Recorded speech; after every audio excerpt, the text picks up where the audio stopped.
Hello citizens, டெய்லியும் IPL matches இன்ட்ரெஸ்டிங்காக போயிட்டுருக்கு. எவ்வளோ நாளைக்கு தான் டிவிலே பார்க்குறது, ஒரு நாள் ஸ்டேடியம்லேயே பார்ப்போம்னு நீங்கள் டிக்கெட் புக் பண்ணுறீங்க. ஸ்டார்டிங் ப்ரைஸ் 2000 இருக்கும். அதில் என்டர்டைன்மெண்ட் டேக்ஸ்ன்னு சொல்லி 25% நீங்கள் எக்ஸ்ட்ரா பே பண்ணுவீங்க. நம்ம இந்தியாவில் தான் பார்லிமெண்ட் எலெக்ஷன் ஆச்சு. அமெரிக்கா மாதிரி பிரசிடென்ட் எலெக்ஷன் இங்கே கிடையாது. இங்கே ஸ்டேட் கவர்மெண்ட் வேறு, சென்ட்ரல் கவர்மெண்ட் வேறு. ஸ்டேட் கவர்மெண்ட்டுக்கு ஒரு ஜிஎஸ்டின்னு சொல்லி 14%, சென்ட்ரல் கவர்மெண்ட்டுக்கு ஒரு ஜிஎஸ்டின்னு சொல்லி 14%. மொத்தமாக பார்த்தீங்கன்னா ஸ்டார்டிங்கில் இருந்த 2000 டபுளாக மாதிரி 4000 வந்து நிற்கும். கிரிக்கெட் டிக்கெட்ஸ் மட்டும் கிடையாது, மூவி டிக்கெட்ஸ், தீம் பார்க், இந்த மாதிரி நான் எசென்சியல்னு சொல்லப்படுற எல்லா என்டர்டைன்மெண்ட் ஈவெண்ட்ஸ்லுமே கவர்மெண்ட் ஹை டேக்ஸஸ் அப்ளை பண்ணிட்டு இருக்காங்க.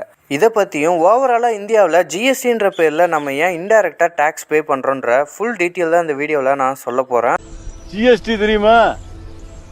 ஜிஎஸ்டி இந்தியாவில் டேக்ஸ் 2 விதமாக இருக்குங்க. ஒன்று டைரக்ட் டேக்ஸ், இன்னொன்று இன்டைரக்ட் டேக்ஸ். டைரக்ட் டேக்ஸில் தான் இன்கம் டேக்ஸ், கார்பரேட் டேக்ஸ். இன்கம்ன்றது ஒரு இண்டிவிஜுவல் வாங்குகிற சேலரியிலேருந்து வர டேக்ஸ். கார்பரேட் டேக்ஸுங்கிறது ஒரு கம்பெனியோட ப்ராஃபிட்டை வச்சு வர டேக்ஸ். இந்த டேக்ஸை அவங்க கவர்மெண்ட்டுக்கு டைரெக்டாக பே பண்ணிடுவாங்க. எல்லாருமே இந்த இன்கம் டேக்ஸை பே பண்ணுறது இல்லைங்க. இதுக்குன்னு ஒரு லிமிட் இருக்குது. ரீசெண்டாக நம்ம இந்தியாவோட ஃபினான்ஸ் மினிஸ்டர், ஸ்பெசிஃபிக்காக இவங்க தமிழ்நாட்டில் இருக்க மதுரையில் தான் பிறந்திருக்காங்க, நிர்மலா சீதாராமன். இவங்களோட தலைமையில பட்ஜெட் ரீயூனியன் பிப்ரவரி 1, 2025 நடந்து முடிஞ்சிச்சு. அந்த பட்ஜெட் ரீயூனியன்ல டாக்ஸோட லிமிட்டை திரும்ப ரிவைஸ் பண்ணியிருக்காங்க. ஒரு இண்டிவிஜுவலோட சேலரி இயர்லி 12 LPA இருந்தால் தான் அவங்க இன்கம் டேக்ஸ் கட்டணும். இதுக்கு முன்னாடி 7 LPAல இருந்தது. எக்ஸிட் பண்ணி 12 LPAக்கு நிர்மலா சீதாராமன் கொண்டு வந்தாங்க.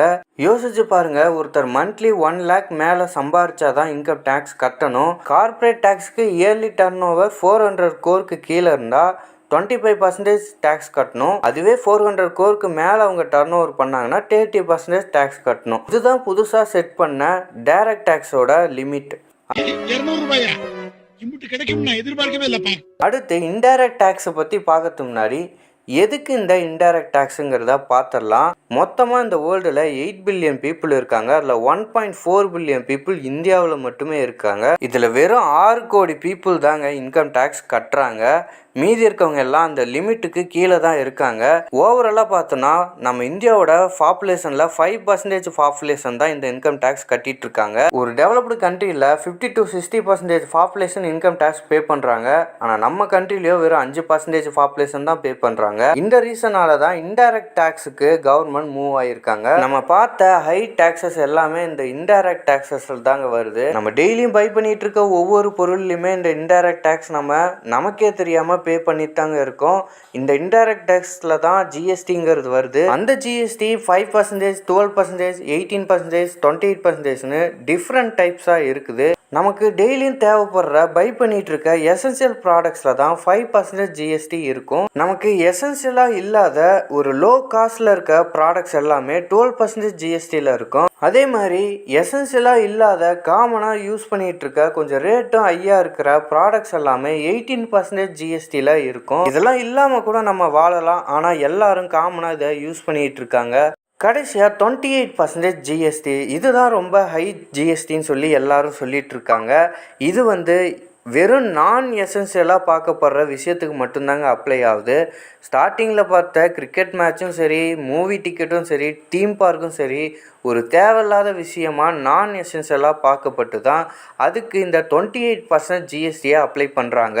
இன்னும் இந்த 28% ஜிஎஸ்டி ஒரு சின்குட்டுன்னு சொல்லப்படுற ஆல்கஹால், டொப்பாக்கோ, சிகரெட்ஸ், இப்படி தேவையில்லாத பொருட்களுக்கு தான் அப்ளை பண்ணிட்டு இருக்காங்க. இது போக ஒரு லக்ஸரி லைஃப் ஸ்டைல் வாழணும்னு நினச்சிங்கனாலும் நீங்கள் வாங்குகிற காரு, ஸ்டே பண்ணுற லக்ஸரி ரெஸ்டாரண்ட்ஸ், இது எல்லாத்துலேயுமே 28% ஜிஎஸ்டி அப்ளை பண்ணுறாங்க. ஹை டேக்ஸுங்கிறது தேவையில்லாத பொருட்களுக்கு தான் இந்தியன் கவர்மெண்ட் அப்ளை பண்ணிட்டு இருக்காங்க. அப்படி பார்க்கும்போது டேக்ஸ் சிஸ்டம் கரெக்டாக தான் ரன் ஆகிட்டு இருக்கு. இந்த ஒரு இன்டைரக்ட் டேக்ஸுக்கு கவர்மெண்ட் மூவ் ஆனதுக்கு காரணமும் ஒவ்வொரு சிட்டிசன் தான். ஒவ்வொரு சிட்டிசனும் 12 LPAக்கு மேலே ஏர்ன் பண்ணாமல் இன்கம் டேக்ஸ் கட்டாமல் இருக்கனால தான் கவர்மெண்ட் இன்டைரக்ட் டேக்ஸுக்கு மூவ் ஆகியிருக்காங்க.